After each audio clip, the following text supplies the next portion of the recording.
This is the Absolute Business Mindset podcast, created and hosted by Mark Hayward. This podcast will interview entrepreneurs, business owners, and people in their careers. We will delve into their journey to success, key life milestones, and go deep into their area of expertise. This podcast will inspire and educate with great guests. Get ready to learn from others' successes and failures. Today, we have Nir Bashan, who is an author of The Creator Mindset. Hello, Nir. How are you? Good, Mark. How are you, sir? I'm very good. I'm very good indeed. I thank you so much for being on my podcast today. Yep. Thanks for having me. It's going to be fun. So jumping straight into it, you did a degree in music in the University of Southern California, but you then did your master's in film and advertising. So just talk to me about your education, why music was a passion of yours, and why you decided to flip it into film and advertising. Yeah, definitely. So I was born in Israel and raised in Los Angeles. We moved when I was 3 years old. And so English was always kind of a second language. And I liked music from a very young age. And I decided to go to music school and, work on playing double bass, which is what I played at the time. Then I switched to electric, and then I switched to audio engineering because I couldn't pass my classes. They were just, I don't know if anybody's ever studied music. It's pretty serious.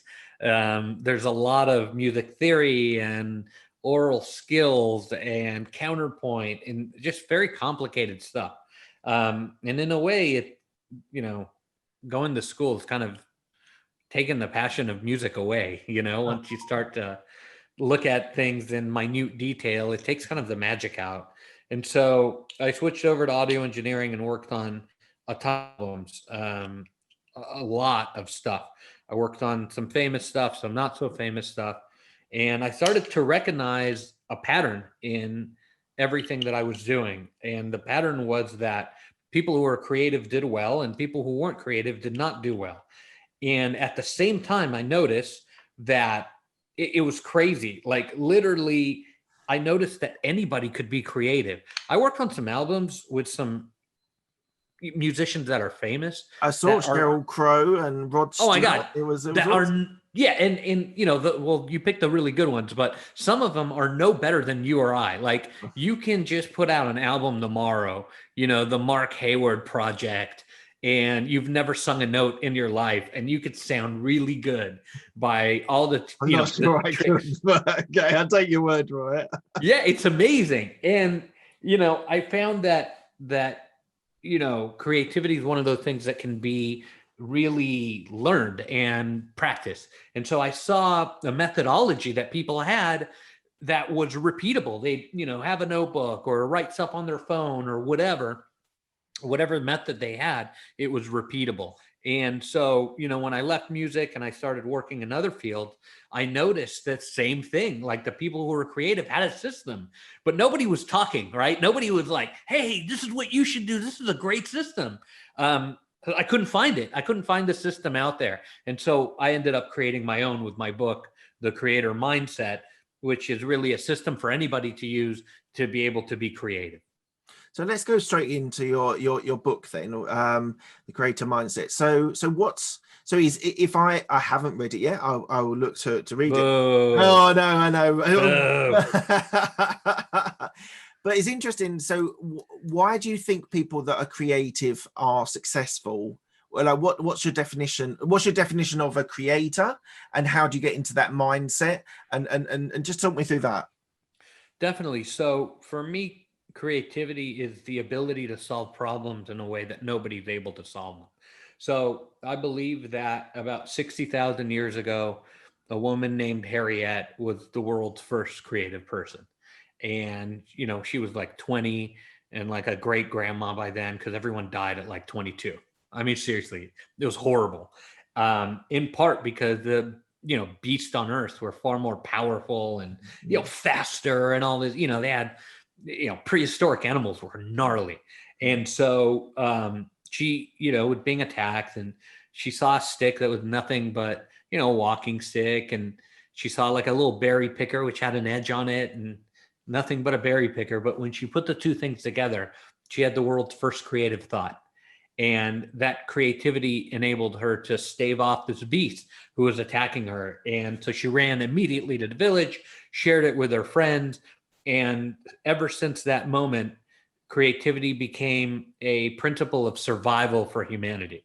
So we are embedded in through our DNA with an amazing ability to solve problems uniquely, that is as unique to me and as unique to you, Mark. And sadly, most of us don't use that today. We use analytics instead. So my definition of success, creative success, is really about tapping into a primordial problem solving tool that we're all born with. It's really interesting because you're essentially saying that problem solving is a creative aspect, which is not Yes. something that we necessarily think as a thing, is it? Yes, sir. Yeah, it's exactly what I'm saying. And so problem solving can be in any sphere, any area. But like, because you were in advertising for a while. I've done research. You were a copywriter. You had your jobs between LA and Chicago as a copywriter, and as that is in the creative industry. But are you actually solving problems with copywriting? Just talk to me through that.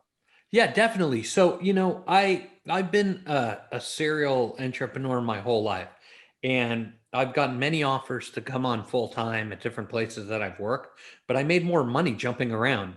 And, I think we need to start a dialogue on how good and healthy making money is. We're like so ashamed of it, or, oh, it's something we don't talk about. But, capitalism and the system of free enterprise that we practice the West has lifted more people out of poverty than any system that the world has ever known. And that's not something to be ashamed of. That's something to celebrate. And so for me, bouncing around and having different opportunities and, really kind of running a business that offered my services to the highest bidder was, what I did for many years. And I think it's a really great way to get out there and to recognize that there's a lot of problems that aren't being solved by traditional means. So yes, I believe that writing is a really, really good way to solve problems and a really good way to get awareness out there that, maybe analytics aren't the only thing. And so you just jumping around, we're going to jump around today. You were at Petrol Advertising, where you did video game launches as an art director, junior art director. So what was that like working in the video game industry, which is now a massive, it's almost bigger than film industry. But what was it like? Give me some insight into working in that industry. I think it is bigger than film now. It is now, yeah. It's been for, yeah. It's interesting, the video game industry has struggled with storytelling for many, many years. They have lost a lot of attention and a lot of focus because the games, are sometimes aimlessly non-narrative. And when you're able to tie a story together with a particular property, I think I worked on Dead Rising when I was there, which gives you an idea of how long ago it was. I don't even know if that game's around anymore. But one of the things was, trying to figure out how to get, people really engaged with the game. And some of it was gameplay, yet most of it was storytelling. So what I learned from the video game business was that, the storytelling aspect and making sure that, stories were at the forefront were some of the most important work that was being done at the time. And just talk me through. So you took some roles as a creative director. So let me just build this picture for my listeners. So you were an art director, you were in copywriting, and then you took the step up to art director. So all those previous jobs would, in my sort of definition, be creative jobs. And then you moved to the creative director. And when I started doing a little bit more research on this, it sounded like there was a more of a managerial role that was in as a creative director. You were reorganizing the operations within the company. You were looking at the budget controls as well. How was that from someone being hugely creative into having to suddenly start thinking about managerial operations budgets? How was that for you? Well, it's a very natural progression because you reach a certain point, especially in the advertising business, but I would say across all businesses where problem solving creatively becomes really an issue of dollars and cents, right? It becomes an issue of, how do we maximize our profit? Where do we see revenue coming in from in the next 2 or 3 quarters? And how do we position ourselves to best capture that revenue while, giving the client a really solid service and so on and so forth. And so I learned, a lot of fundamentals doing this that are really financial fundamentals. And I think that any successful person who comes through the creative realm or even through the analytical realm has to understand the importance of finance.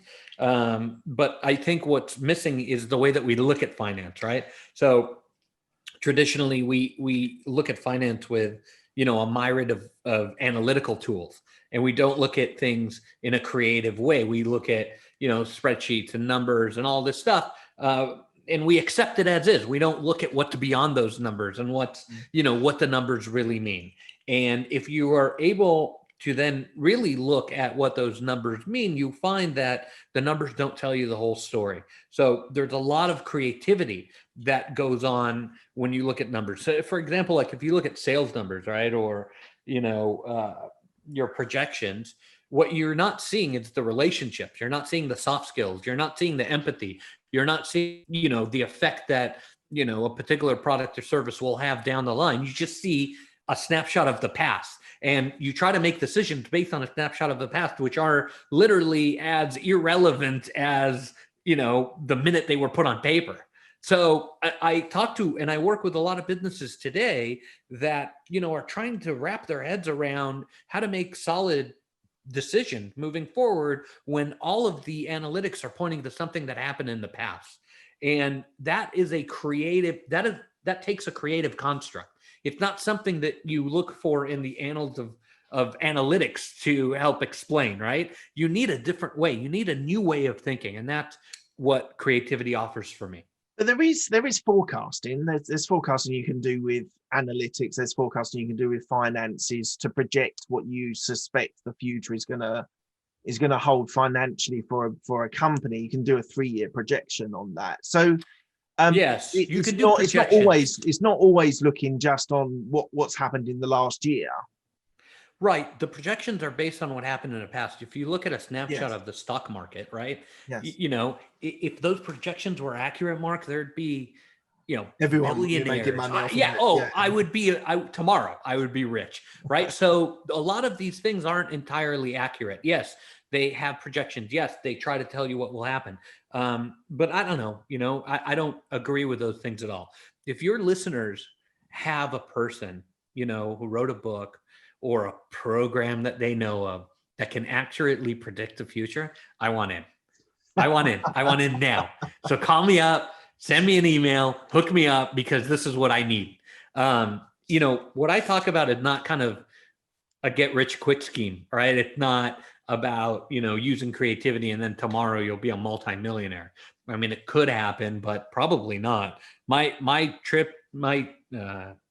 tips and tricks and stuff come from, years of being out in a business and seeing what has worked to become more creative and what has not. And so it's not a get rich quick book. It's not a get rich quick approach. It is a lifetime of learning that will help you make decisions better in the future. So just talk me through a couple of things in your book. What sort of hints and tips do you give people how to be better problem solvers by creativity? So everything in the book, literally all 92 tools, plus another 300 that didn't make the book, are absolutely free. They cost nothing. And when I do consulting work, people usually expect me to come in and say, okay, we got to spend some money. But that's really not the case. It's really about changing your mindset and changing your approach to problem solving that enable creativity to take hold. One of the things that your listeners can do today to enable creativity to take hold is to start to look at their little victories. No matter what you do, whether you're a entrepreneur, a seasoned business owner, in a legacy a company, or just starting in your career, if you start to notice what those little victories are telling you and actually listen to them, you're, you know, light years ahead of everyone else. Most people look at, a forecast of a year, a 3-year, or a 5-year. We'll put this thing together, and that's the road that we'll take. And a lot of businesses stay so blindly attached to those milestones that even when things start to change, the market, a pandemic, whatever it is, they still stick to their main North Star because they're like, we got to get there no matter what. It's sort of a human condition to set a goal and to try to stick to it no matter what.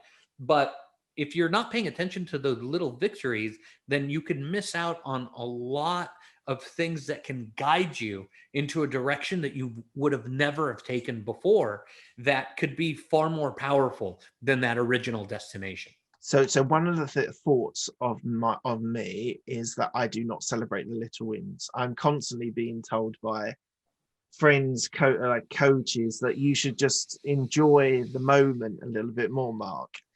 So what would I see? What insight would I see that if I started to celebrate and enjoy those small victories that I'm not seeing at the moment? You would see creative opportunity.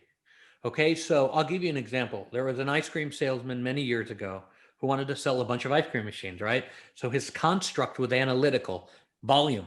Volume is an analytical construct. What does volume mean? It means you get as many leads into your sales pipeline as possible. You get on the phone, emails, whatever, try to get those leads in, and you try to sell machines. That is a completely analytical construct. And like every single business out there that is operating on analytics alone, it'll work for a while, but then it will plateau. And when it plateaus, then you call in the experts, right? And you're like, why is this happening? Analyze my business, help me with efficiencies and all this stuff. And those experts might help, and it might go up for a little while, right? Because, Tony in shipping and receiving takes, 5 minutes to put something in a package when Sally can do it in 4.5 minutes, oh, let's save 30 seconds. Wow. Look at us. We're a great company. But what will end up happening is that will level out soon, eventually also. And you'll keep hitting your head trying to get, against the wall, trying to get to the next stage. And so if you don't embrace creativity, you get stuck. So this ice cream salesman got an idea one day, a creative idea, because he noticed that a bunch of machines were selling to the same restaurant over and over again. And he said, I'm going to go check it out. So he went. There was a line out the door. It was 45-minute wait, right, to get to the restaurant. And then he waited in line, finally gets to the counter, and he eats the best cheeseburger he's had in his entire life. And the guy's name was Ray Kroc, and the restaurant was McDonald's. So had he have stuck to his original goal, he just would have been an ice cream machine salesman. Great. Maybe it would have worked. Maybe it didn't. But when you're able to look at those little breadcrumbs that happen along the way, Mark, you open up opportunities that were never there before. So for you, right, you're doing this podcast. You've been on the corporate side for many years. You're finally on your entrepreneurial spirit. I would start to look at what these things are that are coming easy, natural, just like Harriet and her DNA has embedded that creativity in us. What are those creative things that are happening in your life right now that are able to be bridged easily and monetized easily? And those are the things that are perhaps better than your, 5-year goal of being, I don't know, the male Karen Brady or something like that, Come on, you Irons. Karen Brady. Yeah. The male Karen Brady. We're going to win today. I'm looking forward to the game. Oh, who's you're a West Ham fan? Yeah, big time. We have Villa today, and Villa will go down 4-0. That's my prediction. Come on, you Iron. Oh, fantastic. So you've been a professor. Is it professor at the Art Center of the College of Design? Yes, sir. Pasadena. For a number of years. Do you still do it now? No. What was your role there? I was the youngest professor, one of the youngest professors to teach in the school's 100-something-year history. I taught in the graduate school at 26, I believe, and I learned a lot. I really enjoy teaching because the students will ask you questions that a professional will never ask, like how much do you make, and why are you doing it like this, and isn't it better to do it in a different way, and so on and so forth. They kind of unmask any kind of professional acumen that we all love to think of ourselves as having. And what was the toughest question that one of them asked you then? It was probably, yeah, there was a lot of tough questions. One of them is how much do you make? That one's a great one. Why does the system work like this? It's stupid. Like that's another good one. I was like, yeah, I agree. It is pretty dumb, but that's how things work. Um, Stuff like that. It was good. It was a really great experience. And then I saw that on doing research that you were an opinion columnist, how you described it, but it was at various magazines and various time frames as well. So just tell me how you got into being a columnist, and it looks like it hasn't been a career that you're going to pursue. I have a lot of opinions. And those opinions are sometimes well received and sometimes not. I write now for Thrive Global, which is Ariana Huffington's new company. Oh, It right, used yeah. to be the Huffington Post, right? So I like writing for her and that organization. I write for CEO World and Real Leaders, about business and how to use creativity in business. I enjoy it. It's a difficult thing to do because a lot of the editors want an article like all the time, like once a week or sometimes even more. Yeah. And it's very rewarding, though. My favorite part of writing is hearing from what readers think. And I get several emails a week. Most of them good, but some of them like, "What were you thinking? This is terrible. I'm never going to read you again." Yeah, I kind of enjoy both. That's awesome. So you're now a CEO and founder of the Creative Mindset, where you do workshops, consulting, coaching, speaking. So what sort of clients do you have? What's are you pitching corporate events mainly, or are you pitching teams of businesses? What's your client base? Yeah, so it's the creator mindset. Someone just released a book called The Creative Oh, Mindset, okay. and that's kind of like Nike Yeah, with, yeah, yeah. It's with not three good, is E's it? or whatever. But yeah, it's the creator mindset, and it's my latest venture. Very exciting. We've got three hard, mighty working employees, and what we do is we do seminars and workshops for companies. I've worked with everyone from Cardinal Health to JetBlue. And I work with associations also, helping them figure out how to tie a creative thread through the organization so that they can grow in membership, grow in educational value, so on and so forth. And I still do a fair amount of consulting. I work with businesses around how to become more creative in what they do. I've worked with Microsoft and NFL Network and several different companies that have at some point gone and exhausted the analytical route, of number crunching and efficiencies. And we're like, okay, it's time for something else. Why aren't we growing? Why aren't we getting to the next level? And that's generally when I come in and try to help out. And then, yeah, so really half my day is spent on the sales pipeline, stuff like podcasts and writing articles and so on and so forth. And then the other half of my day is spent on the content pipeline, which is thought leadership and helping businesses understand how to position themselves better, so on and so forth. Excellent. Do you have a coach or a mentor at the moment? I do not. I've had different coaches throughout my career, and they're very helpful.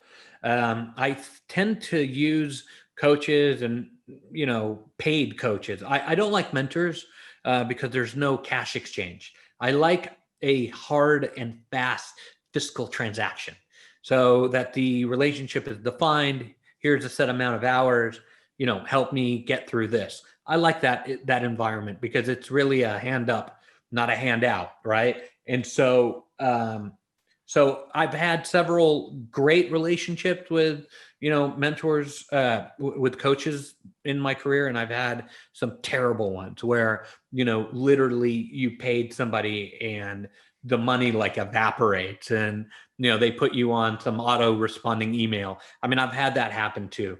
So buyer beware on the coaching end. Yeah, absolutely. Do you have a morning routine? Well, not really. I get up and I check the latest in the football universe. I'm embarrassed to admit I'm kind of addicted. I'm in a fantasy football league that I spend. My wife's like, "Are you really trading players right now?" I'm like, "Yeah, trying to figure out what to do." I'm addicted. Where's this soccer? Where's this football fan come from? When I was, my dad's been a fan. His dad, my grandparents on both sides, grandfathers on both sides were football fans. A lot of my family geographically is from Europe. Okay. And so, my grandfather followed, his clubs in Poland. And so it's in my blood. And I tried to push it away for many years, feeling that I was just too sophisticated, I'm too, grown up for this. And it just like sucks me back in. It just keeps sucking me back in. Who do you support, Mark? Oh, I'm embarrassed because I've had this conversation a couple of times recently. I don't follow football. I follow What? rugby union. I'm a rugby person. Okay. Yeah, That's acceptable. I think I'm probably the only person in England who doesn't have a team. Yeah. Pretty much. When you start speaking to everyone, they're like, "Really? Did you know?" Right. I was like, "No, it didn't really." I much preferred rugby when I was growing up, and rugby and cricket were my main sports. Rugby's a good game. Don't say that in the U.S. though, because Well, then no, the actually, American football fans get a little bit. Ironically, I actually do watch a bit of NFL as well. Right. I quite enjoy it Sunday evenings. So our Sunday evenings, I'll probably watch an NFL match once a week, maybe once every other week, just to catch in and enjoy it. I really enjoy it. I think it's a great sport. It's changed quite a lot safety wise as well. Rugby union has done exactly the same. It's the safety of the players is so much more important. And paramount to the sport. So but yeah, no, I enjoy the collisions of rugby and NFL. I don't get baseball. I just don't get baseball. Right. I've tried, but I just don't. Baseball's a good game to do, in person. There's nothing like, going to Dodger Stadium and having a hot dog sitting in the nosebleed. Yeah. I mean, it's a great game, but it's one of those things that has to be experienced there in person, live. Well, maybe one year I'll come over and There you go. watch. Before we finish, you're a public speaker as well. So Engage LLC that you spoke for. So what's you said you do consulting and workshops and speaking at your current creator mindset, but how do you approach public speaking, and how do you use your creative mind part of your public speaking as well? Well, I've been pretty lucky that, my topics are generally of interest to people. They want to hear, how are you using creativity? I thought creativity was just art or music, and you're saying no, it's about problem solving in a business. I'd love to see that, and so it's been I've been pretty lucky. Let's Engage is a great company. It started by basically two kids from my alma mater.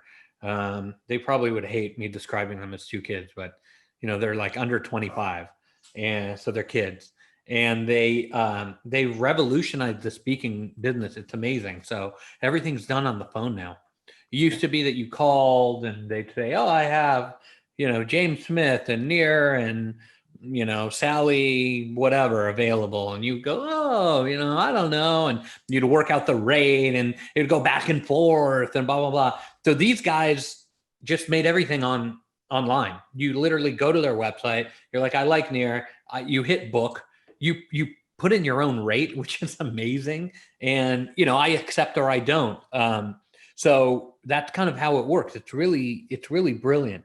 And they've changed the model so that everything is done electronically and much, much quicker. Yeah. So I'm very happy to be working with them, and they're kind of a cool organization. I think they're really creative. I actually wrote an article about, how creativity is being manifested. And I picked a few companies.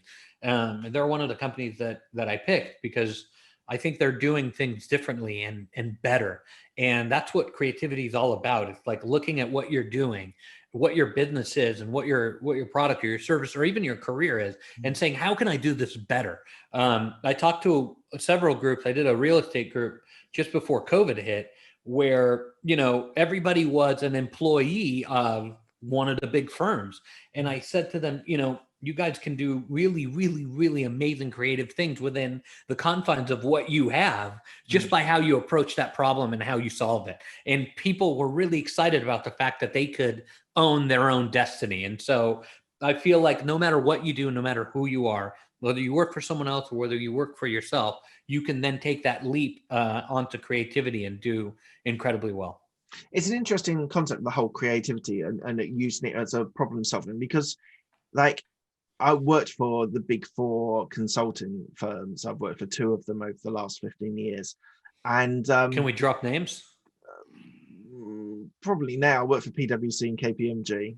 There you go. I can now. I don't work for them. What happened to Accenture and Deloitte? So Deloitte are still in the big four, but it's not Accenture. Accenture's more of a management consultancy.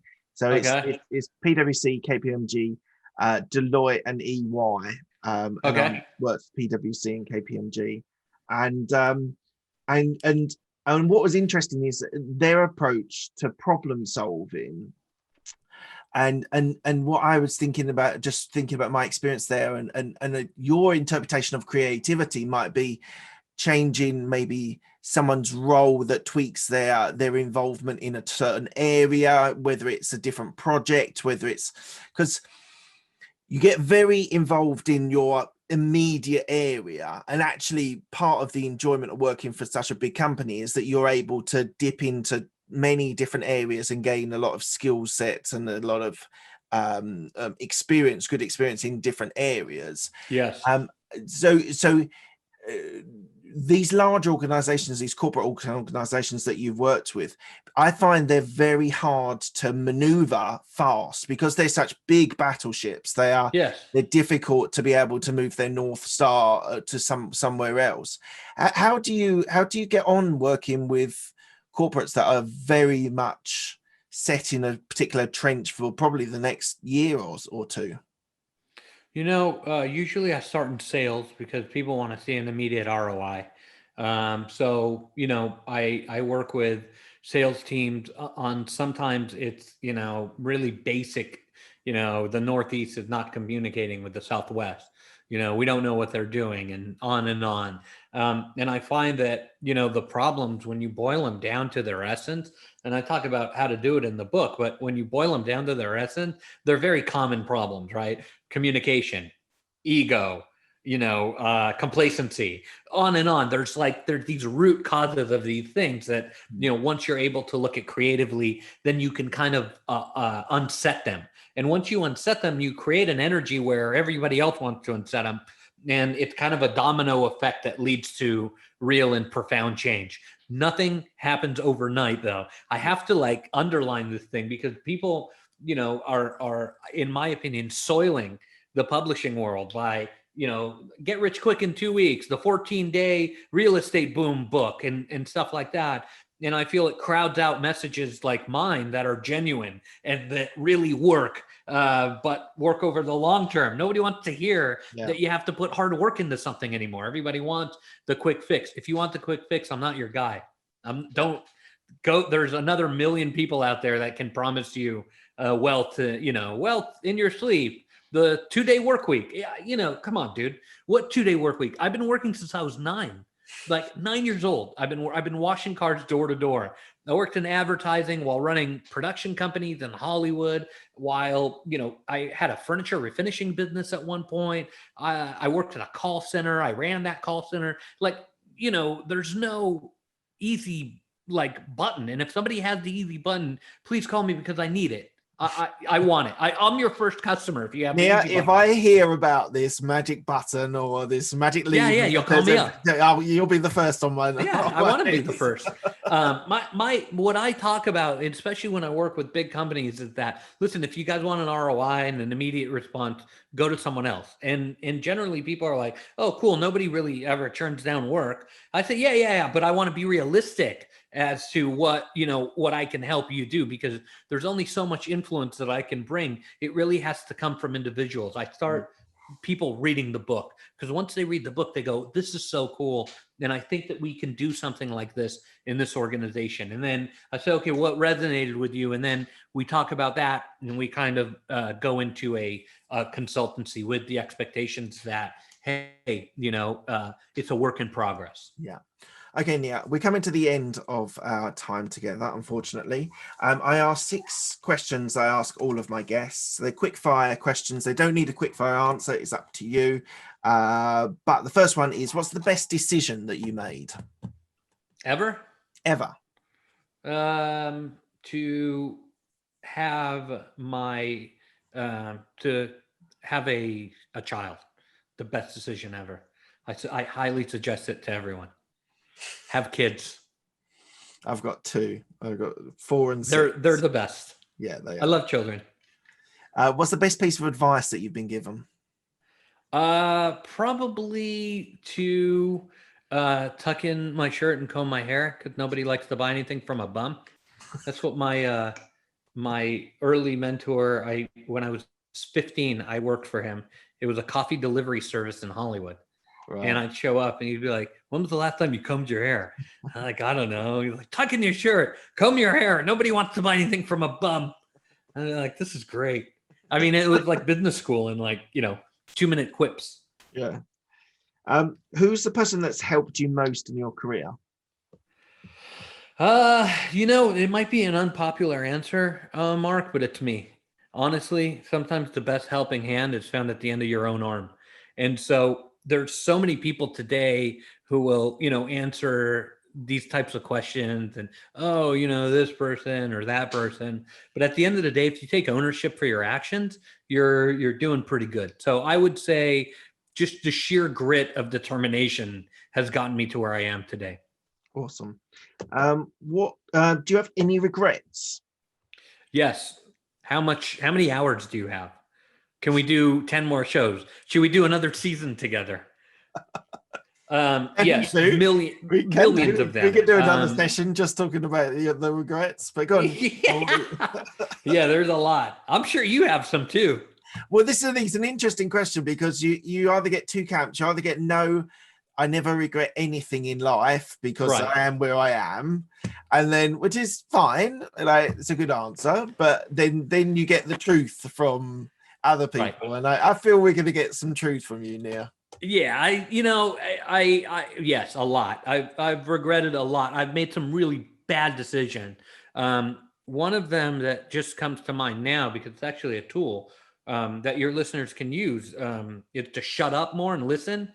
I've spent so much time not listening to people because I was either talking, it's weird, we're on a podcast, but still either talking or assuming that I knew what they were thinking, which is just awful. I spent time on my phone while I'm in an executive briefing with staff, and I'm not there. I'm not listening. And so one of the regrets that I've had over my career is thinking that I know more than others and not listening long enough to learn what people have to say.